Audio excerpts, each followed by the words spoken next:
السلام عليكم ورحمة الله وبركاته. كيف الحال يا جماعة الخير؟ إن شاء الله الجميع بخير. أخوكم محمد أبو حمزة جابر عثرات الكرام. تاريخ النشر اليوم الجمعة 22/9/2023. جمعتكم مباركة بالصلاة على سيدنا محمد صلى الله عليه وسلم. يا جماعة الخير، في معضلة عند الناس ما قاعد يعرفونها، يعني اللي هي إثبات الشخصية السوري، إيمتى يترجموا إيمتى ما يترجموا.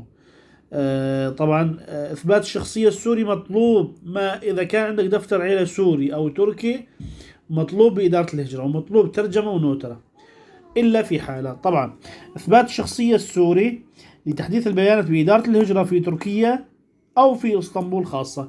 جواز السفر لا يحتاج إلى ترجمة ونوترة. جواز السفر هو عبارة عن إثبات شخصي سوري، طبعا بشرط يكون المعلومات التي في الجواز مطابقة للمعلومات التي في الكملك، لا زيادة ولا نقصان.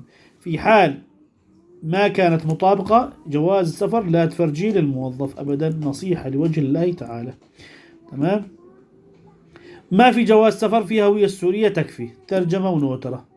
طبعا مثل ما حكينا جواز سفر لا يحتاج إلى ترجمة ونوترة، هو عبارة عن يعني مكتوب باللغة بالأحرف الأجنبية. الهوية السورية تحتاج إلى الترجمة والنوتر. أي شخص بده يروح على إدارة الهجرة بده يكون مترجم ونوتر إثبات الشخصية السوري، حتى لو كان عنده دفتر عيلة تركي، حتى يعني سبحان الله مطلوب هذا الأمر. طبعا شخص ما في عنده لا جواز سفر ولا هوية سورية، شو يسوي؟ شو ممكن يعمل؟ شو يتصرف؟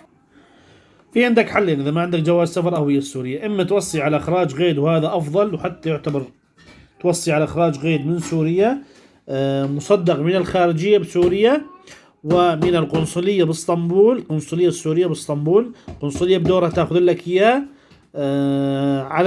على والي اسطنبول يصدق لك إياه، يرجع على القنصلية ويسلمونك إياه. بعد ما يسلمونك إياه مصدق من والي اسطنبول ومن القنصلية السورية باسطنبول، بدك تترجمه وتنوتره. هذا يعتبر إثبات شخصية، يعني أقوى حتى من الهوية. ما بدك هاي العذاب تتوصي على سوريا وتحجز والقنصلية ياخذون منك $25 في إثبات، يعني في إنك تستعاف عن جواز سفر الهوية السورية إخراج القيد. تصور صفحتك بدفتر عيلة أهلك وصفحة أبوك وأمك بصفحة واحدة، تمام، تترجمها وتنوترها. هذا أيضا يعتبر إثبات شخصية سوري بمثابة الهوية، والله أعلى وأعلم. هاي حبيت أفيدكم بأغلب الناس مشان ما تكون هاي الأمور أو المعلومات معضلة عليها، لأن اكتشفت أغلب الناس لحتى هاي اللحظة رابط تحديث البيانات ما يعرف يطالعه، ما يعرف يحجز، سبحان الله. فممكن يكون هذا الفيديو يعني فيديو يعتبر بديهي للبعض، لكن أغلب الناس ما يعرفونه.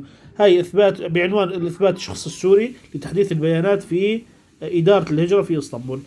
شاركوا هذا الفيديو لكل شخص بده يحدث بياناته. جزاكم الله خير، بارك الله فيكم. أي حدا عنده سؤال استفسار اترك تعليقك أسفل هذا الفيديو. اللي يحب يفوت على قناتي على اليوتيوب بس يكتب باليوتيوب بالبحث محمد أبو حمزة جابري عثرات الكرام، تطلع لك قناتي معتمدة على تجارب الناس، معتمد اعتماد المحتوى تبعها على فلان مر بتجربة يحكي لنا إياها، وعلى أساسها ننزل فيديو فيها أو هو يبعث لنا فيديو ليستفاد الجميع. جزاكم الله خير، بارك الله فيكم. السلام عليكم ورحمة الله وبركاته.